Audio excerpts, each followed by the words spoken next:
Salutare, dragii mei, ce faceți? Bine, ne revedem din nou după o grămadă de timp. Da, am lipsit pentru că în sfârșit am reușit să deschid canalul de astrologie pe care mi-l doream și vă invit și pe voi. Am postat un singur material despre Uranus în Gemeni, care, bineînțeles, va sta 7 ani de zile acolo.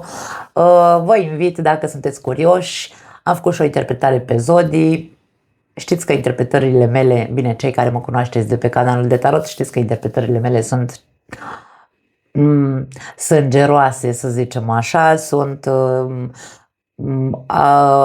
sincere, ceea ce simt să transmit, aia transmit, nu ascund niciun soi de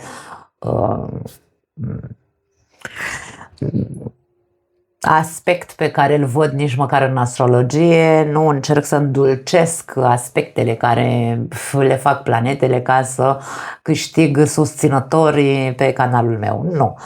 În fine, dacă sunteți interesați, vă invit. Canalul se numește Logica Astrelor 26 pentru că s-a născut în anul 2026 și vă aștept cu mare drag acolo. Hai să trecem la oile noastre care sunt stima de sine și iubirea de sine. Spuneam eu în ultimul material unde am vorbit despre narcisism că ca să nu cădem în plasa narcisiștilor, avem nevoie să învățăm să ne construim o stimă de sine sănătoasă și să învățăm să ne iubim pe noi înșine. Ei bine, în acest material vom afla cum să facem aceste lucruri, dar înainte de asta, bineînțeles că, așa cum îmi place mie să aduc și o definiție din psihologie, o definiție, hai să o numim construită de mine dacă vreți, sunt luate anumite cuvinte pe care le-am găsit, le-am amestecat eu între ele și mi-am făcut propria definiție în legătură cu ceea ce înseamnă stima de sine și ce înseamnă iubirea de sine, pentru că ele sunt destul de asemănătoare și de foarte multe ori le confundăm sau le tratăm ca fiind același lucru. Nu sunt același lucru, dragii mei, diferențe între ele există și despre asta vom vorbi astăzi. Așadar, din perspectivă cognitiv-comportamentală, stima de sine este înțeleasă ca fiind evaluarea subiectivă pe care eu o fac, da? Subiectiv înseamnă eu, din punctul meu de vedere. Evaluarea subiectivă pe care o fac despre mine însămi, despre abilitățile pe care eu le dețin, să zicem așa, despre ceea ce văd la mine din punct de vedere fizic și din ceea ce văd că am încăpățână, da? Din punct de vedere intelectual. Iar iubirea de sine nu se bazează pe evaluare, ci pe grija, respectul și acceptarea, să spunem așa, compasiunea pe care modul în care eu mă tratez pe mine. Asta este diferența dintre autostima. Autostima poate să fie oscilantă, să spunem așa, pentru că, în primul rând, are legătură cu modul în care eu judec despre mine, da? Gândesc despre mine, cred despre mine și ceea ce primesc ca feedback din exterior. Dacă cineva îmi spune, aoleu ce te-ai îngrășat sau aoleu ce, nu știu, mă hăituiesc ăștia aici, hate-uiesc, da, pe YouTube, cineva mă critică sau îmi spune ceva neplăcut ego-ului meu, că până la urmă trebuie să le implicăm pe toate, ei bine, autostima mea poate să cadă sau dacă cineva mă laudă, autostima mea poate să crească și uite așa, da, suntem acolo într-o oscilație constantă de autostimă. Din punct de vedere psihologic sau hai să spunem așa că din toată investigația pe care eu am făcut-o în legătură cu autostima este pusă pe niște categorii. Eu nu sunt de acord că există să spunem așa, există autostimă înaltă, nu zic că nu, există autostimă joasă sau există autostimă de asta instabilă, dar și din experiența mea de viață și din ceea ce văd vorbind cu oamenii, pentru că vorbesc foarte mult cu persoane în privat, autostima noastră urcă, coboară, poate rămâne pe o linie o perioadă, da, să fie cât de cât stabilă, însă nu se poate spune că o persoană își menține totalitatea autostima înaltă toată viața ei sau altă persoană are tot timpul autostima joasă. Nu, ea e tot timpul așa și în funcție de ceea ce se întâmplă în jurul nostru, da? Ideea este că cu feedback-urile care vin din exterior, critici sau laude din partea celorlalți, țin foarte mult autostima noastră, urcă, coboară în funcție de cum interpretez eu acele mesaje la adresa mea din exterior. Pentru că cineva poate să-mi spună ce frumoasă ești, dar mie să mi se pară că tonul este nu știu cum și să o iau așa ca și cum, aoleu, pentru că interpretarea este subiectivă, să o iau ca și cum o să-și bate joc de mine, nu? Sau nu știu, ceva de genul. Așa că ține foarte mult de acest amănunt, să spunem așa. Da, mi-am luat cremă să-mi pun și eu pe mâini. Da, eu aici fac ce vrea mușchiul meu. În fine, dar să rămânem cu aceste diferențe, da? Pentru că iubirea de sine are de văzut cu comportamentul, cu modul în care eu mă comport cu mine și atât, nu are legătură cu cei din exteriorul meu.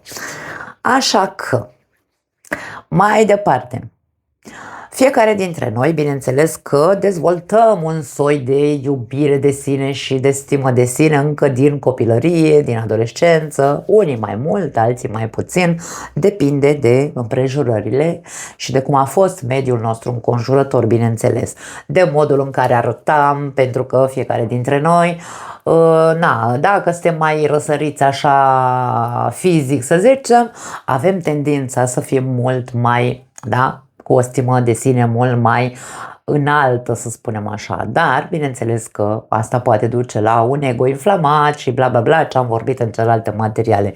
Nu intrăm în aceste amănunte, însă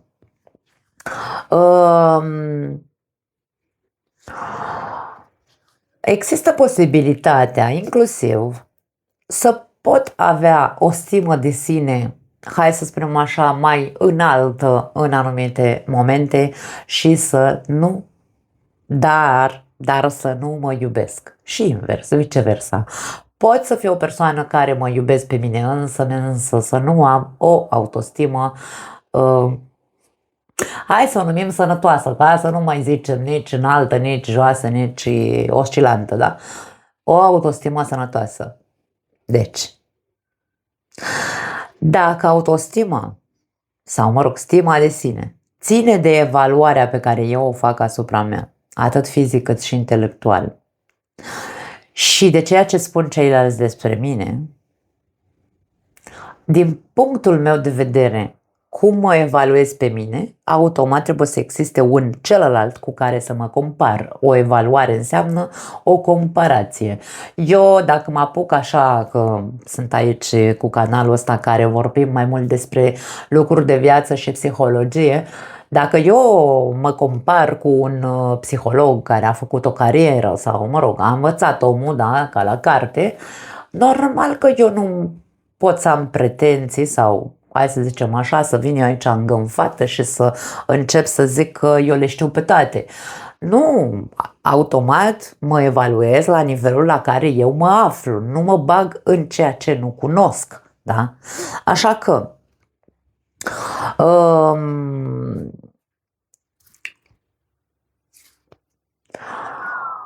autostima mea, din punct de vedere al evaluării, a propriei evaluări, are un procentaj. Eu, strict din punctul meu de vedere. Apoi, dacă ascult ce spun ceilalți despre mine și mă afectează, trebuie să încep să-mi pun întrebări. Întrebări legate de modul în care eu interpretez ceea ce spun ceilalți. Da? Mai departe. Un exemplu ca să înțelegeți cum funcționează o persoană care are stimă de sine, dar nu se iubește pe ea însăși. Poate fi vorba despre faptul că, eu mă dau exemplu pe mine ca să nu zic Xulescu, da? Zic așa.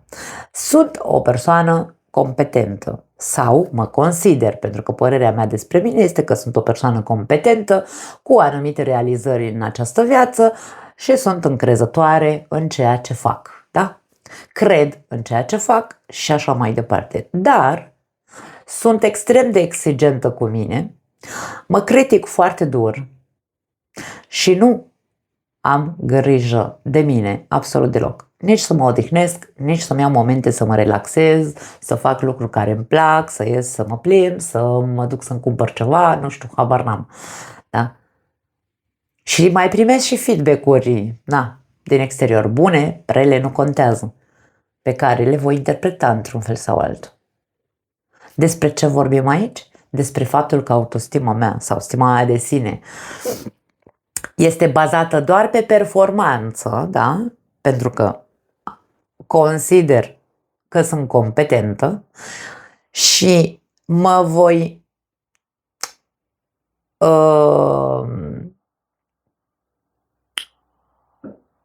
alimenta, să spunem așa,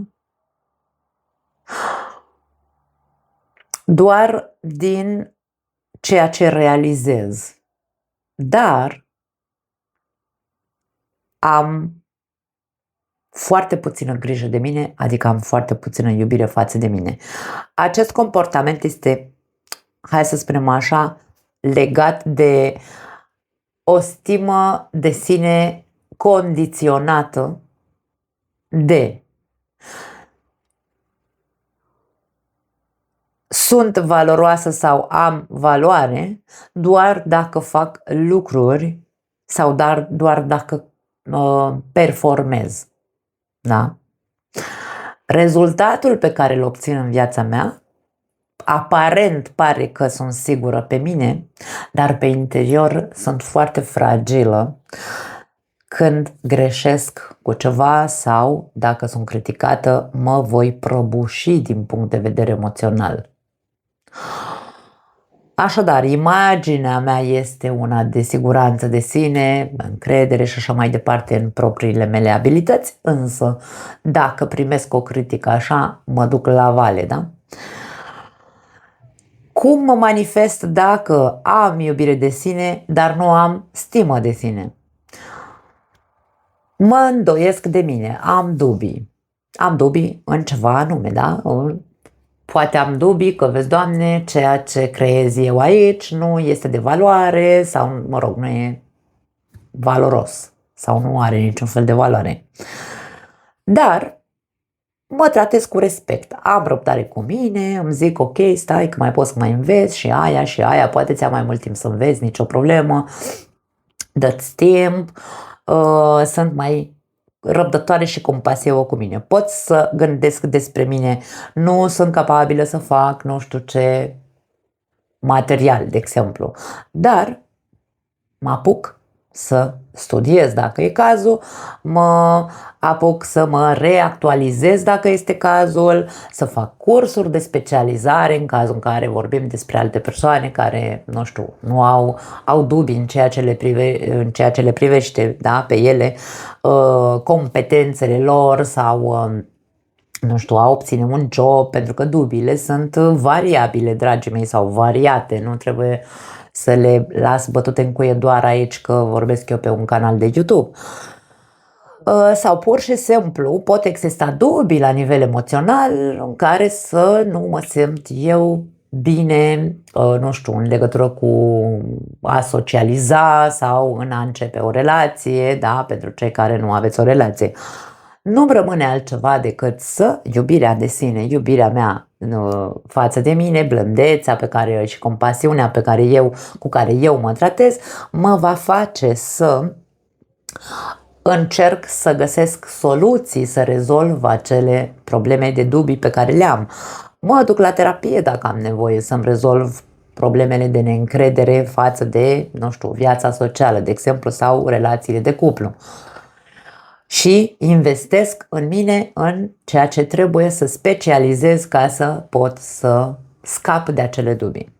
Rezultatele pe care le obțin sunt lipsa anxietății, sau cel puțin anxietatea va fi mult mai mică, și lipsa criticii la adresa mea. Nu o să stau când o persoană se iubește pe ea însăși, nu se critică atât de aspru. Poate își spune, n-ai fost în stare să zici nu știu cum corect, sau nu știu, habar n-am, orice critică putem să o facem, dar asta nu înseamnă că rămânem în critică. În momentul în care există iubire de sine, nu rămânem blocați în acea critică, da? Și bineînțeles că voi avea mult mai multă stabilitate emoțională, chiar dacă am acele dubii. Iubirea de sine are de văzut cu modul în care mă comport cu mine atunci când nu-mi place ce văd la mine, sau mai ales atunci când am dubii față de mine. Putem să funcționăm doar cu autostimă și fără iubire de sine, sau doar cu iubire de sine și fără autostimă? Da, dar hai să spunem așa, împreună ar fi cel mai bine să le conectăm, da? Să fie împreună. Ca să apară iubirea de sine, sau să construim iubirea de sine, autostima nu o construim, ci iubirea de sine o construim. Autostima, am zis că nu depinde de o construcție neapărat. Pentru a apărea iubirea de sine trebuie să începem să facem un proces de introspecție, bineînțeles, n-avem cum altfel, pentru că despre sine este vorba, despre noi este vorba. Un proces de introspecție și acceptare. De ce? Pentru că implică cunoașterea tuturor acelor calități și defecte pe care le avem în interiorul nostru. Trebuie să dezvoltăm sau să construim anumite principii și valori sănătoase pentru noi, pe care trebuie să le respectăm întotdeauna și să nu mai căutăm să ne schimbăm noi pentru a-i mulțumi pe ceilalți. Atenție, aici vreau să fac așa o mare atenție. Nu vorbesc despre tipica frază, așa sunt eu și n-am nevoie să mă schimb. Ăla e ego inflamat, ăla nu are legătură cu iubirea de sine, da? Așa că, ca eu să înțeleg, ca om pe această planetă, eu ca om trebuie să înțeleg că am nevoie, că este important să învăț să mă iubesc. Decât să caut să am o stimă de sine înaltă, mai bine să încep să caut să învăț să mă iubesc. Un narcisist sau un psihopat poate să aibă o stimă de sine mamă, sus de tot, dar nu e capabil de iubire, așa că ce este mai important să facem? Hai să vedem.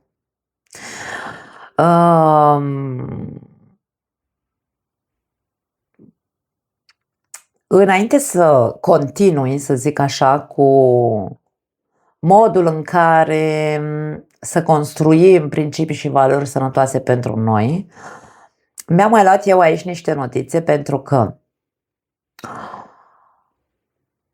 principii și valori avem cu toții, în mai mare sau mai mică măsură. Totul vine, bineînțeles, tot din trecut. Ce sunt principiile și ce sunt valorile? Hai să vedem și aici. Principiile sunt un set de norme generale și universale care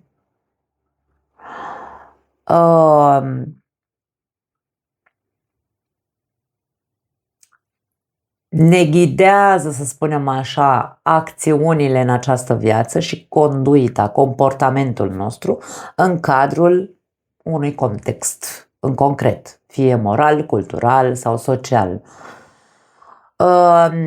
Principiile sunt considerate benefice pentru comunitate și umanitate în general. Acum, majoritatea doctrinelor, religiilor și codurilor de conduită au la bază un fundament care structurează un întreg sistem de valori care ne influențează în modul în care ar trebui să ne comportăm în viața de zi cu zi. De exemplu, în Biblie, de exemplu, sau în religie, să zicem așa, avem cele 10 porunci, da? Cele 10 porunci sunt legi, norme sau reguli pe care, conform tradiției biblice, Dumnezeu i le-a dat lui Moise și includ percepte ca să nu ucizi, să nu poftești, să nu furi, ce ori mai zice ele că nu le știu, da? Eu n-am nicio treabă cu religia, asta care ne-a fost îndoctrinată fiecare dintre noi. Iar în sistemul juridic avem drepturile omului, da? Care sunt drepturi recunoscute în Constituțiile țărilor democratice, să zicem așa, adică aceste principii sunt dreptul la viață, la libertate și la identitate. Acestea sunt norme sau reguli universale, cu toții le cunoaștem și le avem implementate într-un fel sau altul în interiorul nostru. Ele tind să fie, deci atât din punct de vedere spiritual, dacă vreți, da, cu religia, cât și din punct de vedere al juridic, există principii universale care trebuie să respectate de fiecare dintre noi pe această planetă. Ele tind să fie stabile și durabile în timp, da? Sunt considerate aplicabile întregii umanități, nu este vorba doar despre o persoană, două care trebuie să le respecte, ci toți trebuie să o facem.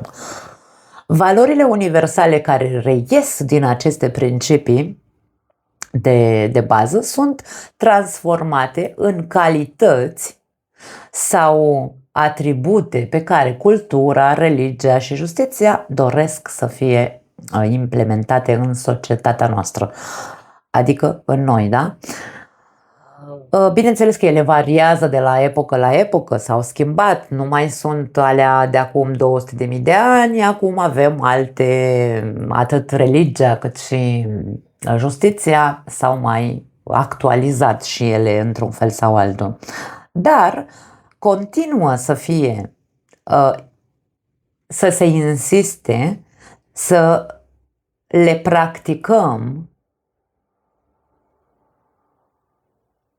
într-un fel sau altul, așa, într-un mod sfânt, să zicem, da.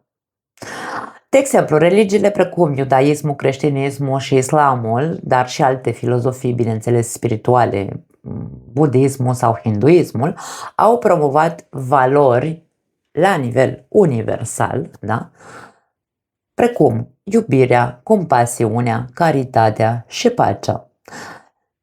Valori care au fost transmise ori prin texte sacre, învățături spirituale sau, mă rog, practici spirituale, dar mai ales acum, în online, se propovăduiesc aceste lucruri, da? Iar justiția sau din punct de vedere juridic, să zicem așa, valorile promovate sunt pacea, dreptatea, demnitatea umană, egalitatea dintre oameni, respectul, onestitatea și libertatea. Aceste valori le avem cu toții, din nou, implementate în interiorul nostru. Nu e că ne naștem așa, sau mă rog, trăim pe planeta asta fără niciun fel de lege și normă, da? Bineînțeles că unde au început să se implementeze noi toate aceste principii și valori universale? În școală, în familia din care venim și așa mai departe, iar acum pe online insist. Fiecare dintre noi avem nevoie de principii și valori solide în această viață, dragii mei, pentru a putea trăi coerent și cât mai împlinit posibil, da? Dar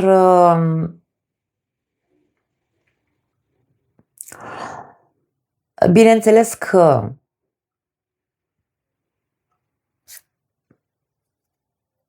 atunci când vorbim despre stimă de sine și iubire de sine, toate acele valori existând în fiecare dintre noi, fiecare dintre noi le folosește sau le dezvoltă în timp într-un fel anume. Nu toți le interpretăm sau le respectăm așa cum ne-au fost date, da? De exemplu, dacă m-am născut într-o familie cu frica lui Dumnezeu, că așa se spune pe la noi, dar nu neapărat religioasă, atenție, nu vreau să bag religia aici ca fiind, vezi, Doamne, m-am născut într-o familie credincioasă care mergeam la biserică în fiecare duminică. Nu neapărat. Așa, cu frica lui Dumnezeu, da? Dacă principiile de bază, din punct de vedere a fricii de Dumnezeu, sunt iubirea, compasiunea, caritatea și pacea, voi dezvolta valori ca iertarea, sacrificiul, mila, empatia și cumpătarea, să spunem așa.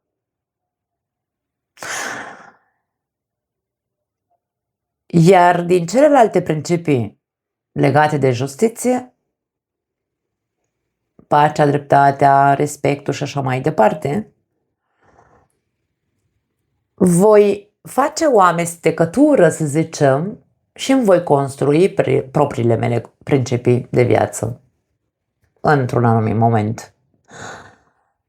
Această combinație de cuvinte foarte pozitive, da? Valori ca a fi iertător, a face sacrificii, a avea milă sau compasiune,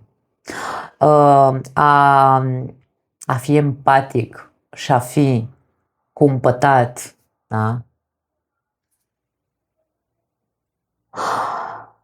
Mă fac să fiu o persoană, să spunem așa, cât mai modestă, smerită, sinceră, bineînțeles, bună, mărinimoasă.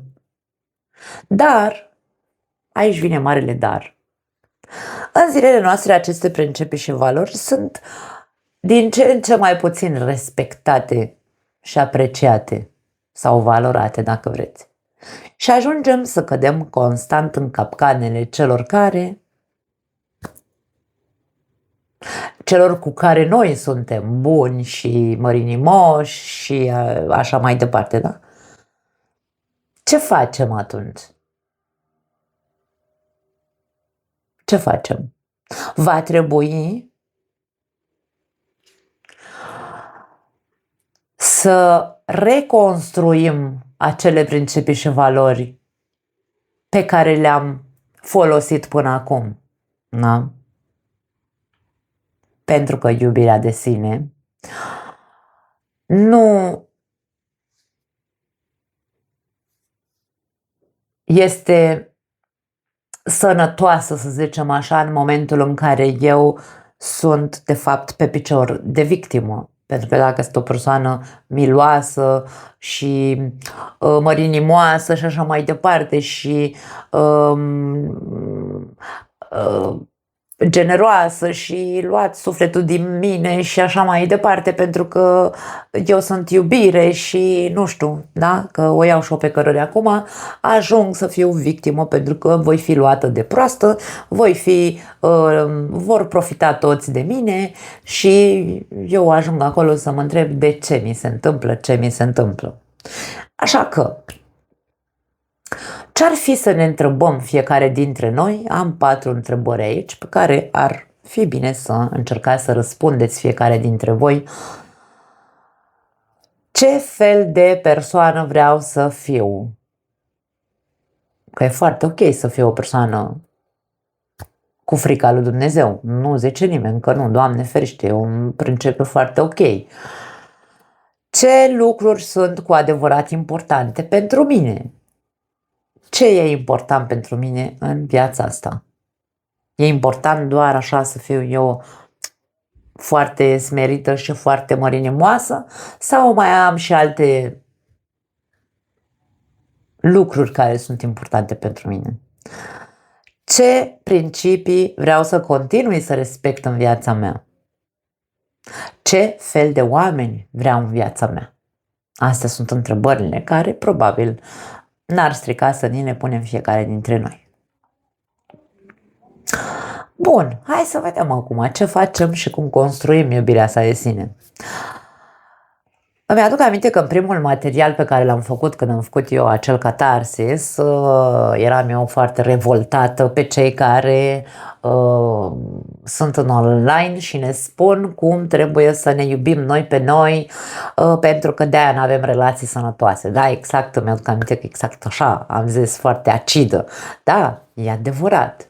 Trebuie să ne iubim ca să putem avea relații sănătoase. Revolta mea față de ei nu vine de la faptul că încearcă să ne spună că trebuie să ne iubim, ci pentru că nu explică cum trebuie să ajungem la iubire de sine. Așa că hai să vedem, dragii mei, cum să învățăm să ne iubim.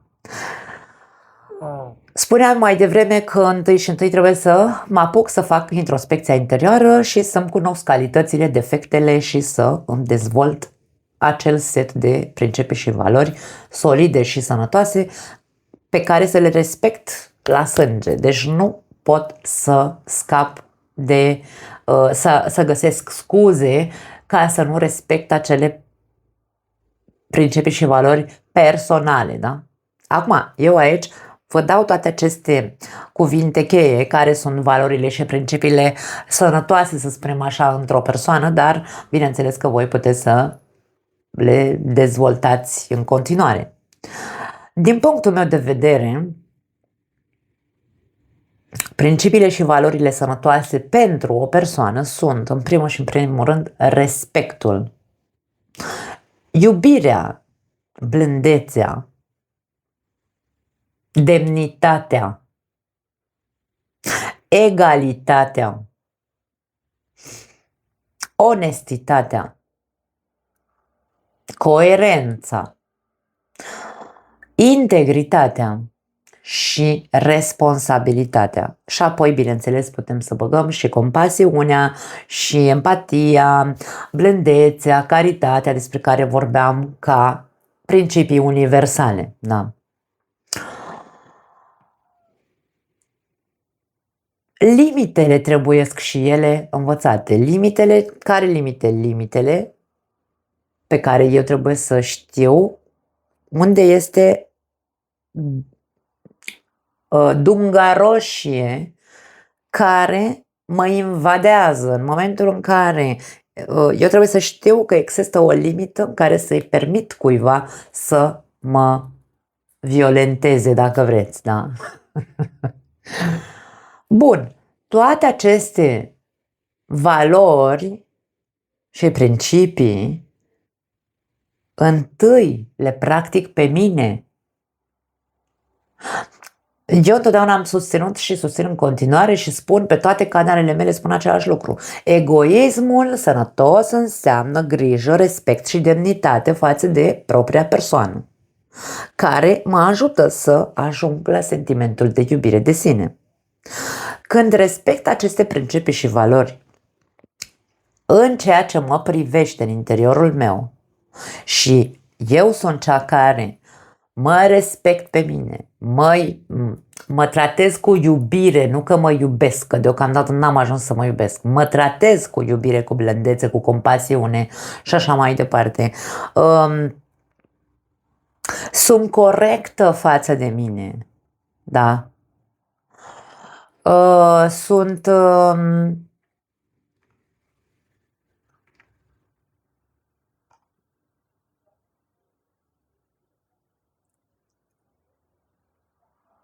țin la libertatea mea, la libertate se înțelege, în românește se înțelege cam așa, libertate egal libertinaj. Nu, dragii mei, sunt două concepte diferite.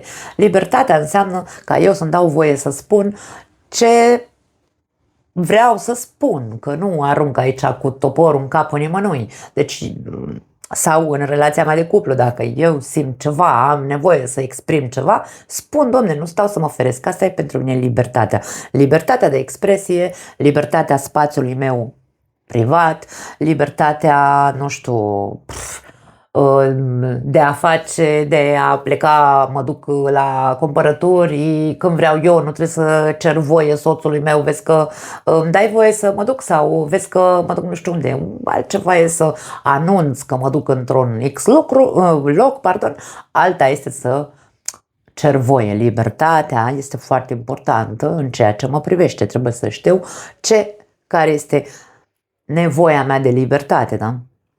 Empatia față de mine, coerența față de propria persoană, da? Ce gândesc, ce simt și ce spun trebuie să fie în acord. Dacă nu, una este eu gândesc nu știu ce, simt nu știu ce, dar spun altceva. Adică aici deja nu am nicio coerență interioară. Modestia, trebuie să învăț să fiu modestă sau să smerită, se spune în general, pentru că modestia, dragii mei, modestia nu înseamnă că eu trebuie să fiu așa cu capul plecat, că vezi, Doamne, că eu nu, frate, că am și eu o personalitate pe care trebuie să îndrăznesc să o arăt. Nu trebuie să, dacă cineva îmi zice, vai ce, nu știu, ce îmi face un compliment, ca asta nu mai zic eu ce compliment. Cineva îmi face un compliment, eu, nu, că nu e nevoie. Nu, frate, dar de ce învățați să acceptați un compliment. Vi se spune că sunteți frumoasă, că mirosiți frumos, sau bărbații la fel, ce bine arăți astăzi, nu știu. Învățați să spuneți, da? Să răspundeți și să acceptați un compliment, pentru că este o alimentație, da? Un aliment pentru iubirea de sine, pentru ego-ul tău, dacă vrei, dar nu ca să-l duci pe cărări, cum am zis în materiile trecute, ci ca să îți menții această iubire de sine. Da? Limitele, eu trebuie să-mi cunosc limitele. Da? Dacă eu nu cunosc limitele mele, emoționale, mentale, să știu de ce sunt capabilă din punct de vedere mental, că nu pot eu să mă duc să fiu doctor academician, nu știu ce, dacă nu mă duc grăunțele. Asta e, trebuie să știu, să-mi cunosc absolut toate limitele. De aia spuneam că trebuie să-mi cunosc calitățile și defectele. Defectele nu neapărat că, vezi, Doamne, defectele sunt bestia din noi, aia care o scoatem așa și facem vraiște doar din ego. Aia este... alea sunt defectele, pardon, din punctul meu de vedere, cel puțin. Dar când vorbim despre limite sănătoase, eu trebuie să cunosc care sunt limitele mele cu adevărat și, bineînțeles,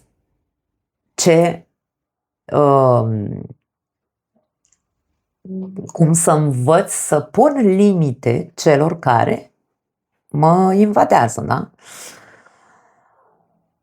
Trebuie să fiu responsabilă față de propria persoană. Da? Deci, responsabilitatea personală este una dintre, și respectul pentru mine sunt baza unei personalități, să zicem așa. Dacă eu nu mă responsabilizez de ceea ce fac, de ceea ce gândesc, de ceea ce spun și de ceea ce simt, cu greu voi putea să consider că sunt cu adevărat o persoană sănătoasă pe interior, că mă iubesc și că viața mea este una pozitivă. Cu greu voi fi satisfăcută și mulțumită sau împlinită în această viață.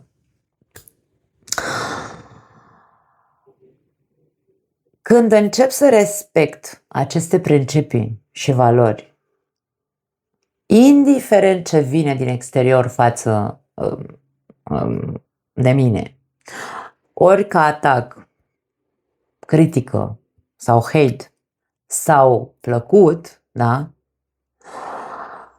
Nu mă va afecta la nivel emoțional, cum zic eu mereu că sunt miserupistă, deci nu mă va afecta pentru că eu voi avea o bază emoțională solidă, voi avea acea iubire față de mine, da? Când le am foarte bine înrădăcinate aceste valori și principii și le respect la sânge, eu ca persoană mă voi comporta la rândul meu cu ceilalți cu aceeași blândețe, compasiune. Bine, aici eu nu sunt blândă. Bine, nu sunt nici violentă, dragii mei. Eu așa vorbesc eu, așa sunt eu. Da? Dar sunt pasională, dacă vreți. Mă voi comporta cu ceilalți la fel cum mă comport cu mine, da? Cu compasiune, cu blândețe, voi fi o persoană corectă, sinceră, îl voi trata pe celălalt pe picior de egalitate, nu mă duc eu nu-l privesc de sus sau să stau cu nasul pe sus, da? Nici nu voi permite să fiu tratată altfel decât tratez eu. Îi voi da celuilalt libertate, la fel cum eu am nevoie de libertate, îi voi da voie să spună, da? Îi voi permite libertatea de exprimare, să spună ce are nevoie să spună despre ce simte, despre ce se întâmplă, despre ce vede și așa mai departe, da? Voi cere absolut aceleași lucruri pe care eu le ofer. Nu voi accepta mai puțin decât ofer. Și nu voi schimba absolut nimic din comportamentul meu pentru a-l mulțumi pe celălalt, că nu-i place lui cum vorbesc eu așa pe tonul ăsta. Da? Atenție, un alt aspect foarte important este: nu mă iubesc pe mine doar când îmi merge bine în viață, ci dimpotrivă. Mai ales atunci când am parte de evenimente neplăcute, pentru că o persoană care are, hai să zicem, are aceste principii și valori și le respectă, nu înseamnă că e scutită de evenimente neplăcute sau de situații deranjante, da? Sau de dezamăgiri în iubire sau de, ce știu eu, alte eșecuri și greșeli pe care le poate face. Nu înseamnă că nu va avea parte de așa ceva. Dar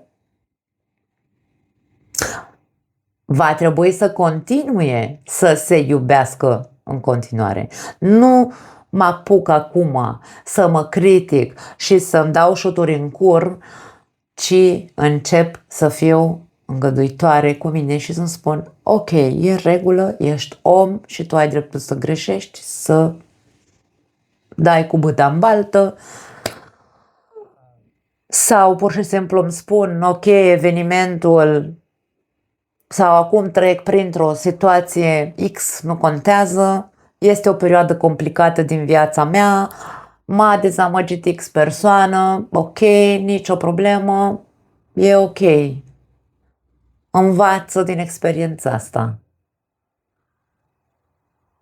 Iubirea față de mine trebuie să fie necondiționată. Eu cu mine, la bine și la greu, să fiu acolo, lângă mine, pentru mine, nu să mă abandonez sau să mă anulez. Cam asta este, după părerea mea și experiența mea de viață, iubirea de sine sănătoasă. Da. Autostima, ducă-se. Azi o am, mâine nu mai am. Acum mă îngraș, slăbesc, mă văd urâtă, mă văd frumoasă, da, contează. E mai puțin important autostima.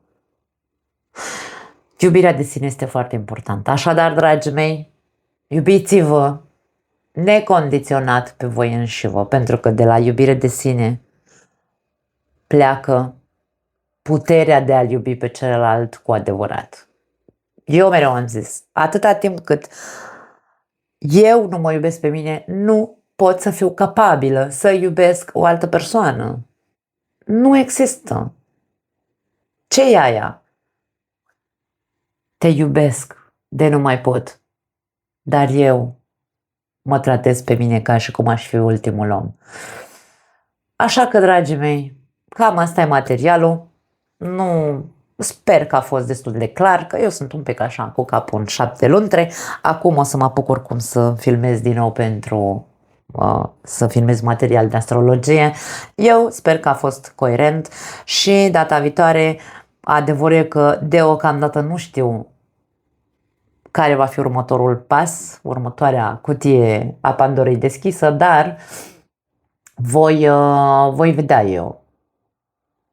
Sper să nu mai întârzi foarte tare. Vă pupăcesc și bineînțeles că ne vedem când ne vom vedea în curând, să sperăm. Ciao!